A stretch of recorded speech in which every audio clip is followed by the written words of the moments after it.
Seredin emini. Gelin bir sadece Berdi Muhammed'e can etmeni ne ettirip gelip analiz verenmiş oluyor. Utanmadan kıcale çekmeni. Hazır kulak asın bizim nadan dostumuz ne diyor.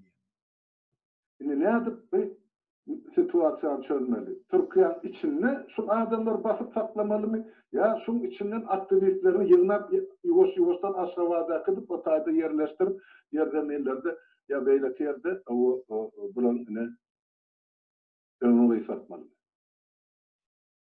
Şu aklın bir çeteyen gelip durdu adamı. Arslan. Ana ne için 1300 adamı bir amniyete bilen çıkardı.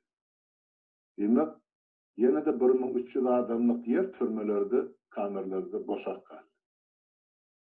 Eğer yurdun taşını akıradan yığınap getirse o salmağa yer var. Ulan adamlar ve inni diye Erdoğan'a can ediptir. Birinciden Erdoğan'la dini Türkmenistan'ın prezidentine can edene. Erdoğan Azerbaycan'ın ka, Türkmenistan'ın ka, İran'ın ka, Oğuz'un hem de Müslüman devletleri orada bayram eğdi bilen hem de mutlu. Ve hem de can etti. Bakmak nada Allah'ın inni göret ne diyen. Olaydık geliyor Aşavad'ın eteğinde kelete bilen Aşavad'ın arasında Uzunlanın bardı. SSR devrinin bari vayanlı kazarmalar, palatkalar zat o tayda bir divizyon yerleştirsen hocam. Bir divizyon değil yani 25 bunlar. Yani AKP var Aşavad'ın eteğinin uzaladı çoğunluk polk durdu.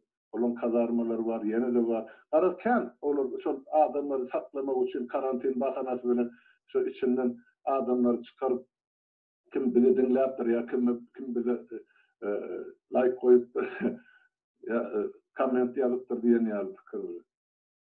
Onu etmediklerim ettim deyip boyunlanır eğer orada cezalandırıp başladı. Şey anladın mı? Ben fikir ediyorum şu meseleleri çözmek için Recep Tayyip Erdoğan'a zannedip.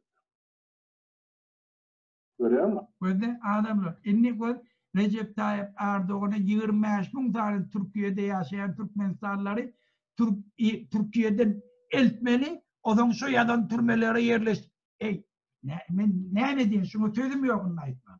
Şuna sözüm yok ayıtmalı. Ey sen öz nefsinden kayıtta aşağı gel riyalına durmuşa gel. Halkın hareketinin önüne geçecek olma. Sen neçeyle görüştün. İnni halk ayağa kalacak olanla düşmanın hareketi bilen öz düşman hareketin kavat getirme. Akla gel. Biz hiç yeni düşmançılığımız yok. Gel, ona derek can etmana. Ben sana can etyen cevap verena. Gel otura ilkegele usta olla. Şulat gerek mi gerekken mi? Ben, eğer gerekken deyseniz, bol ya benim yok. Halk istemese, ben dostum dem düşlemese, bana da gerek yok. Adamlar. Gel oturup gitme şeyle. Şulat gerekmeye gerekken. Açık vurun edelim. Ben maksat gerekken bana. Siz bilen. Şu işi. Gel koordinasyon neyse gel başlık koyuyoruz onu. Gel şunu emme hadi. Bana gerek yok. Gel siz edin şunu. Ne için bir derek giydiğini? Bir derek ervet niyetlerinizden, halinizden aydınlar.